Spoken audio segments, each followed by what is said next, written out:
Nous recevons le professeur de chirurgie digestive au centre hépatobiliaire et responsable de la chaire Innovation BOPA IMT, le professeur Éric Vibert. Bonjour professeur. Bonjour. Nous sommes également en lien par visioconférence avec le docteur Adnan El-Bakri, qui est le CEO de la société Innovels Group et qui va nous présenter dans quelques instants le PASCARE. Voilà, bonjour docteur. Parfait, nous vous entendons. Voilà docteur, on va tout d'abord laisser la parole au professeur Vibert. Honneur à ceux qui sont en plateau et nous reviendrons vers vous afin d'aborder le PASCARE dans quelques instants. Mais tout d'abord, professeur, vous êtes responsable de la chaire Innovation BOPA IMT. Qu'est-ce donc ? Alors la chaire Innovation BOPA IMT, c'est quelque chose qui s'inscrit dans une volonté de restructurer l'innovation à l'assistance publique. J'encadre avec un ami qui s'appelle Mehdi Benchoufi, Nicolas Casteldi, qui est un des DGA de l'AP qui essaye de restructurer l'innovation à l'AP. Et l'idée, c'est que la chaire Innovation BOPA fait partie de cette restructuration.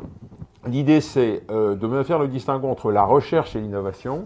La recherche consiste à fabriquer de la connaissance, c'est important, mais ce n'est pas pareil que l'innovation qui, elle, permet en fait d'apporter des solutions à un problème. Donc ça consiste à essayer de trouver des solutions à des problèmes qui se posent au bloc opératoire au sens large, pas uniquement pour les chirurgiens, mais pour les anesthésistes, les chirurgiens, les IBOD et les IAD, l'ensemble du personnel soignant du bloc opératoire.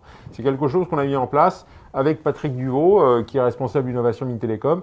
C'est une chaire d'innovation. Le côté chaire, c'est le côté académique, et le côté innovation, c'est le côté accélérateur, qui m'a clairement été apporté par l'expérience de Patrick Duvaux de l'IMT.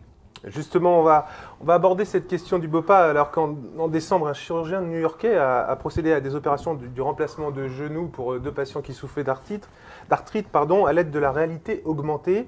Est-ce qu'il est envisageable de voir ce type d'opération sur des secteurs, enfin sur des domaines comme c'est plutôt le foie? La chirurgie du foie et la transplantation. On peut voir ça prochainement? Oui, absolument. Moi, je travaille à l'hôpital Paul Brousse, au centre hépatobiliaire, qui est le premier centre français de transplantation hépatique, et on a une très très grosse activité de chirurgie hépatique aussi, de chirurgie pancréatique. Et donc, on opère un organe qui est mou. Et c'est la grande différence entre un organe mou comme le foie, qui est une sorte de brocoli qui se déforme, et un organe rigide comme les os lorsqu'on fait de l'orthopédie. Et en effet, on développe, en particulier avec l'INRIA, des jumeaux qui sont des jumeaux numériques d'organes, qui sont des jumeaux anatomiques et des jumeaux fonctionnels, pour pouvoir en fait mettre sur la réalité des organes 3D qui se déforment, de manière à pouvoir faire une chirurgie qui va être médiée par une sorte de carte 3D GPS qui va bouger comme bouge l'organe réel. Donc c'est pas du fantasme, hein, c'est du domaine de la réalité, et c'est ce qu'on fait à Paul Brousse depuis maintenant plusieurs années. C'est la chaire BOPA a un secteur qui est spécifiquement dédié à ça, ça s'appelle le bloc Touch, qui consiste à développer des outils autour de la réalité augmentée au bloc opératoire en chirurgie plutôt digestive. Et quel est l'intérêt ? Alors l'intérêt, c'est qu'aujourd'hui, on a des patients qui ont des métastases hépatiques de cancer du côlon, par exemple. Donc en fait, des patients à qui on fait de la chimiothérapie. Et du fait de cette chimiothérapie, il y a une réduction extrêmement importante du diamètre des métastases en question. Et mon job consiste à aller enlever dans cet organe qui est un foie, qui a une anatomie tout à fait singulière et qui est spécifique de chaque patient, eh bien, la zone de foie qui contient quelque chose qui a la tête d'une tête d'épingle. Et évidemment, comme le foie est un organe mou, eh bien, les données qu'on va acquérir sur le scanner préopératoire ne correspondent pas toujours à l'anatomie qu'on va avoir en préopératoire, parce qu'on va déformer l'organe en l'attrapant. Et donc là, l'idée, c'est vraiment de pouvoir considérer ces déformations de manière à pouvoir faire des opérations qui intègrent cette problématique, pour demain l'intégrer dans des robots, et aussi pouvoir planifier, préparer des opérations. C'est pour ça qu'il y a tout un côté planification, simulation préopératoire, de manière aussi à avoir un côté un peu éducationnel dans l'apprentissage de la chirurgie hépatique aujourd'hui, qui nécessite d'avoir des résultats à la hauteur d'autres traitements. C'est-à-dire que quand vous opérez un malade qui a été traité par la chimiothérapie, il faut que vous ayez des meilleurs résultats que la chimiothérapie exclusive. Et c'est pour ça qu'aujourd'hui, on est dans cette nécessité d'aller toujours plus haut en termes de résultats, et ça nécessite d'avoir les outils pour faire ça. Et donc si je comprends bien, on peut traiter des cancers qui sont nettement plus petits que précédemment. Aujourd'hui, il y a clairement une association entre de la chimiothérapie et de la chirurgie. C'est-à-dire que là, aujourd'hui, c'est toute la problématique actuelle Et aujourd'hui, on a des patients qui sont traités par de la chimiothérapie, de la radiothérapie, soit externe, soit interne, de la destruction locale, de la chirurgie. Donc en fait, c'est une multitude de traitements qui sont parfois d'ailleurs en compétition. Et l'idée, c'est de trouver le bon traitement et en considérant peut-être même maintenant non plus la quantité de vie, mais la qualité de vie. Parce qu'on en est là, puisque les traitements sont quasiment équivalents en termes de résultats. Et c'est vrai qu'aujourd'hui, on considère quand même que la chirurgie et la transplantation restent le seul traitement curatif des métastases hépatiques et du cancer primitif du foie, par exemple. Donc ça reste quand même un métier qui soigne.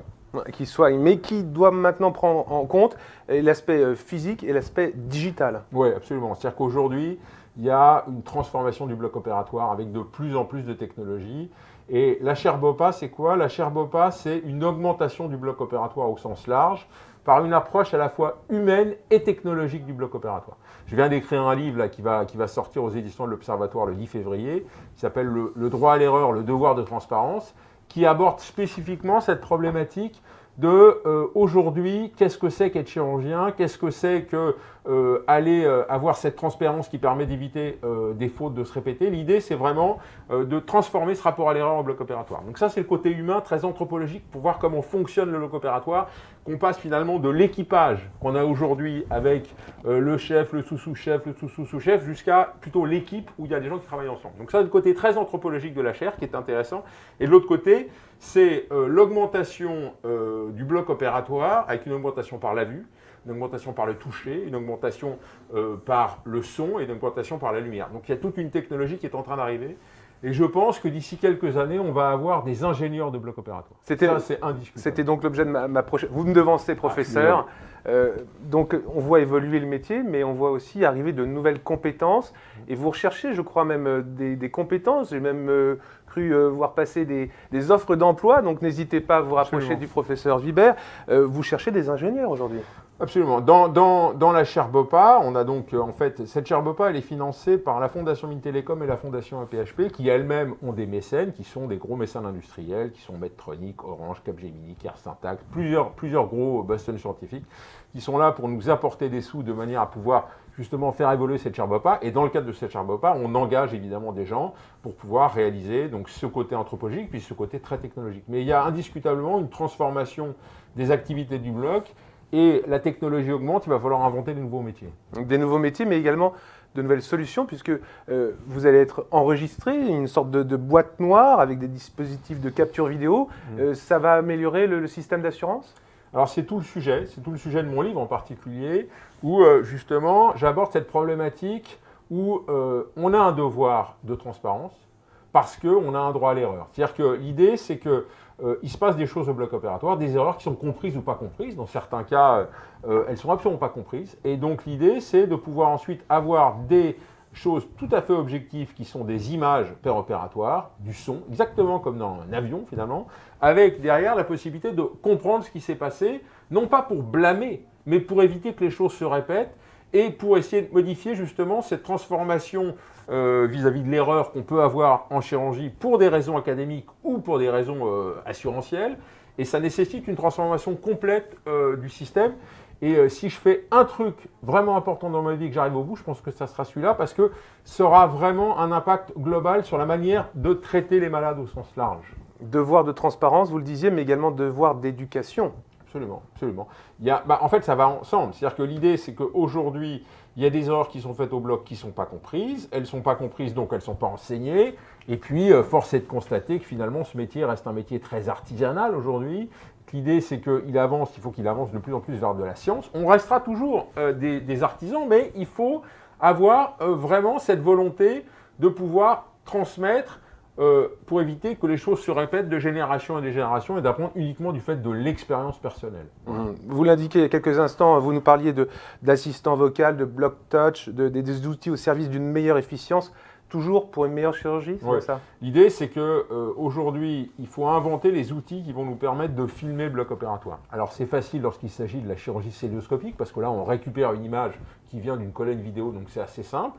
Se pose quand même le problème de pouvoir taguer en fait les différents temps de l'opération parce que quand on voudra retourner vers telle ou telle phase de l'opération, il va falloir trouver quand même le moyen, on ne va pas relire toute la bande, ça va être très très long, donc il y a un vrai problème de tag. Et puis dans chirurgie ouverte, Là, il y a un vrai sujet, parce que quand vous opérez, vous êtes penché comme ça sur le malade, et si vous mettez la caméra au-dessus de votre tête, en fait, vous filmez votre tête, vous ne filmez pas le champ opératoire. Donc, il faut inventer des outils qui vont permettre de filmer le champ, et on travaille là-dessus avec l'Institut Mines-Télécom Atlantique en particulier, et on développe des outils qui vont permettre non seulement de filmer précisément ce que le chirurgien voit, mais de regarder où regarde le chirurgien pour inventer des métriques en chirurgie.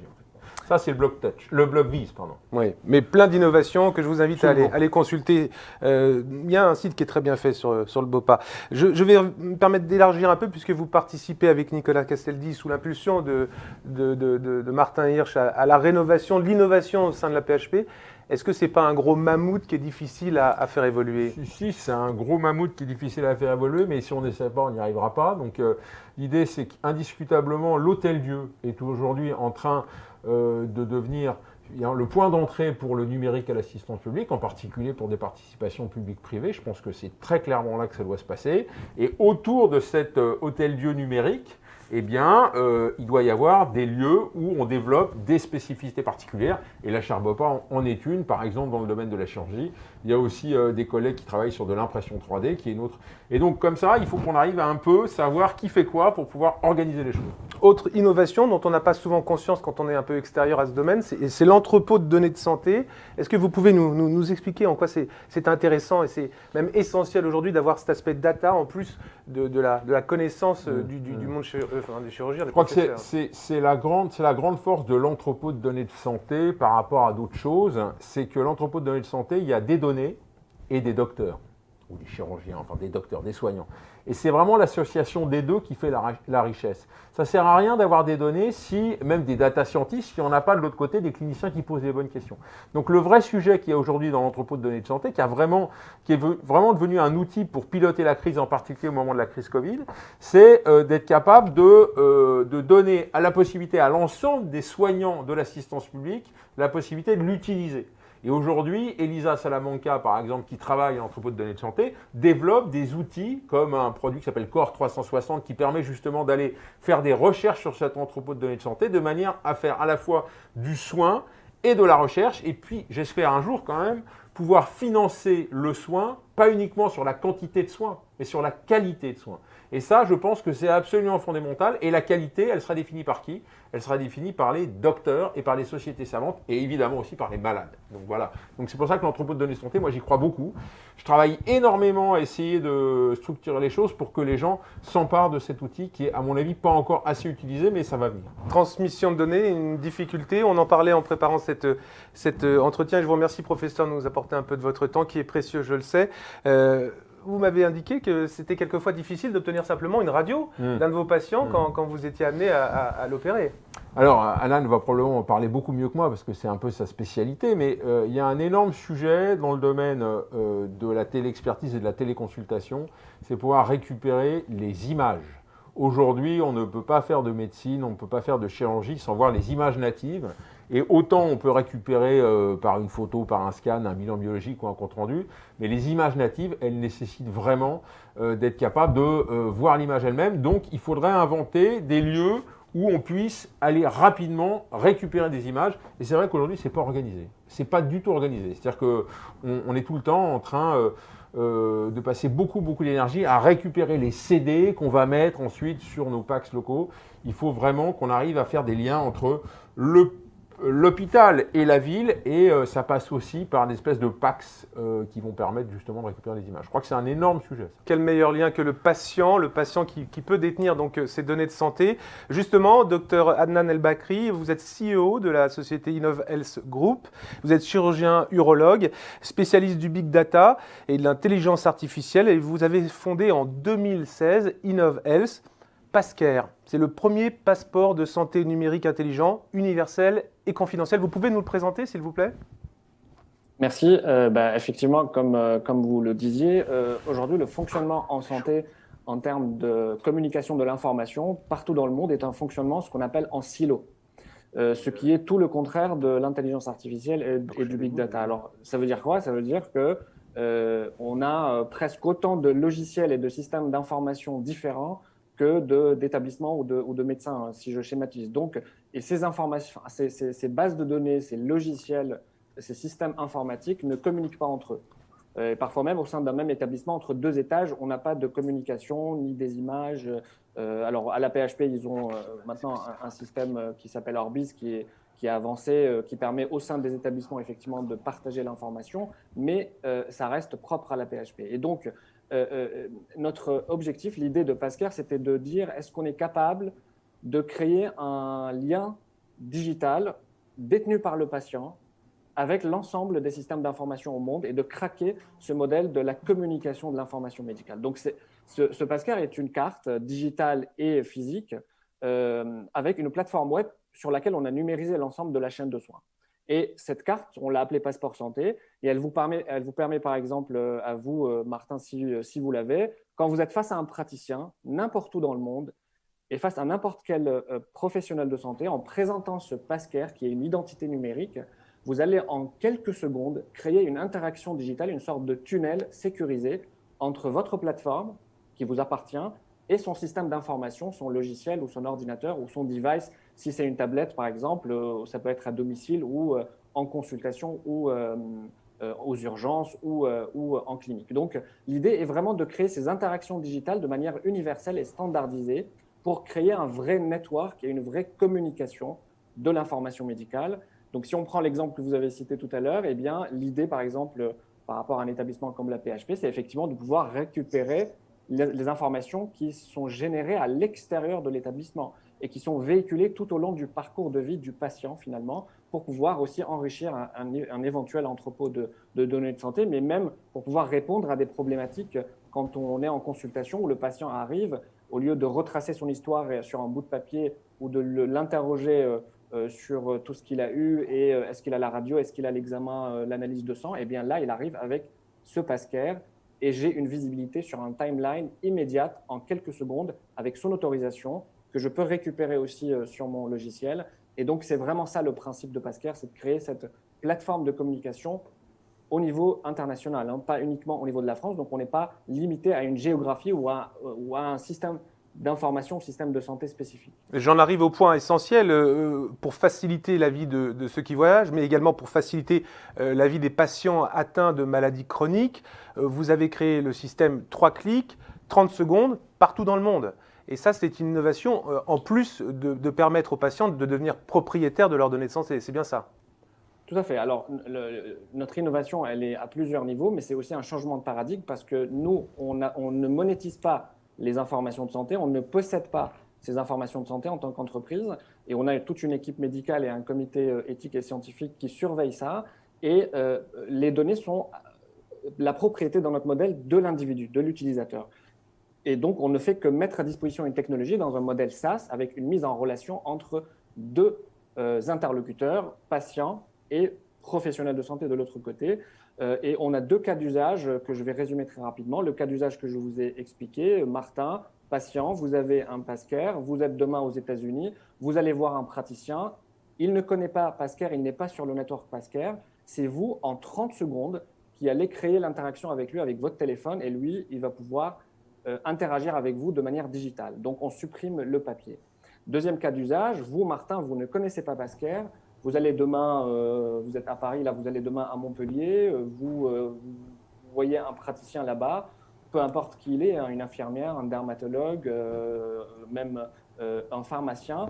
Si ce praticien qui est en face de vous est déjà sur le network Pascal, eh bien, c'est lui qui va vous activer en quelques secondes, ou sa secrétaire ou à l'accueil, un compte Pascal et vous remettre ce passeport santé et ça crée un lien digital avec leur système d'information. C'est une sorte d'extension de leur système d'information, un miroir de la data et donc en quelques clics, ils vont pouvoir vous imprimer chez vous, n'importe où vous êtes, l'information qu'ils ont générée.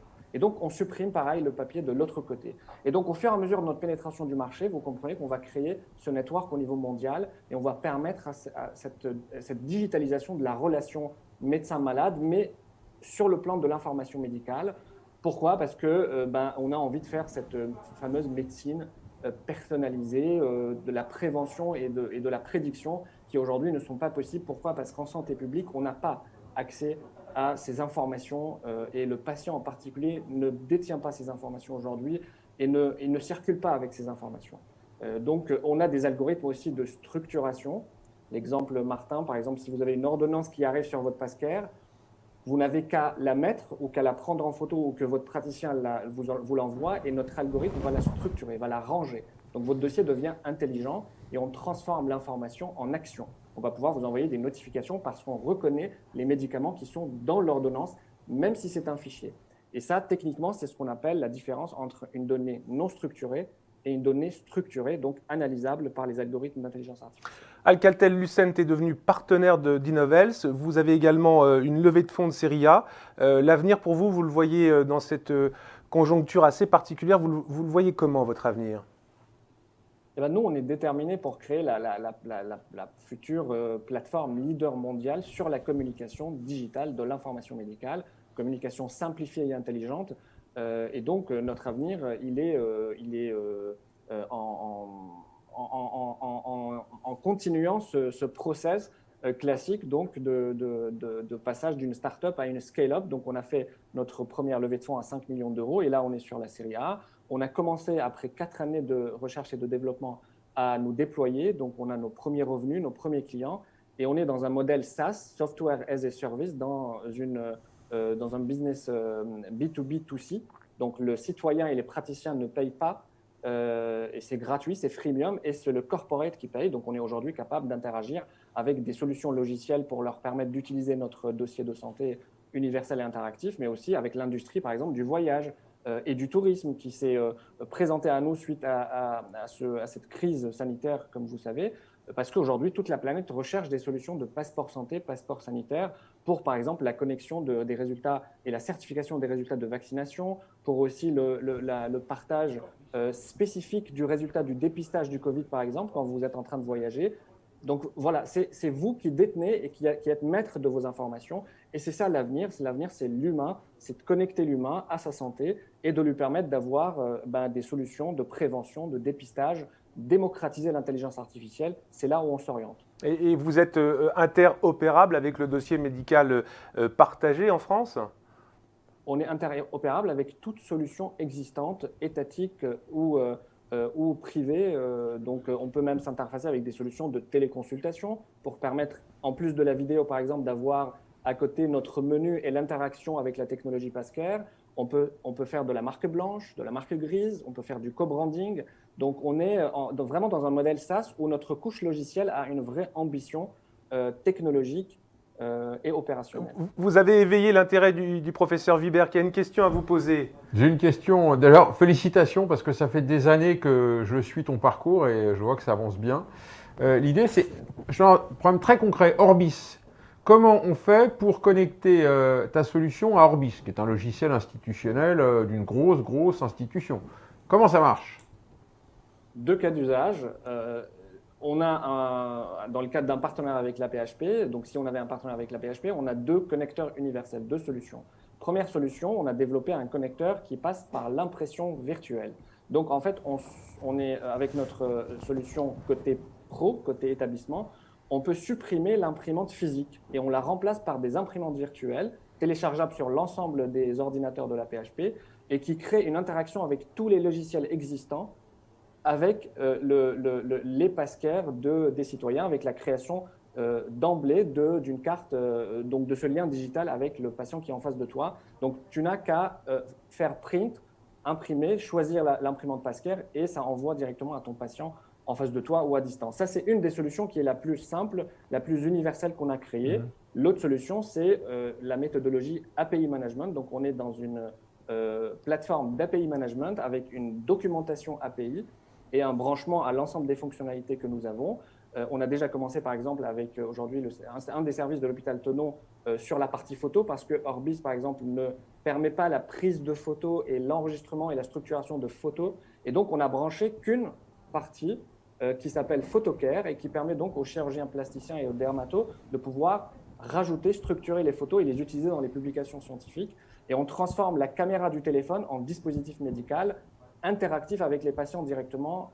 Et donc, il y a ce lien qui se crée entre Orbis et l'intérieur des établissements et le patient qui sort avec ses interactions en ville et à domicile. Docteur Adnan, merci. Oui.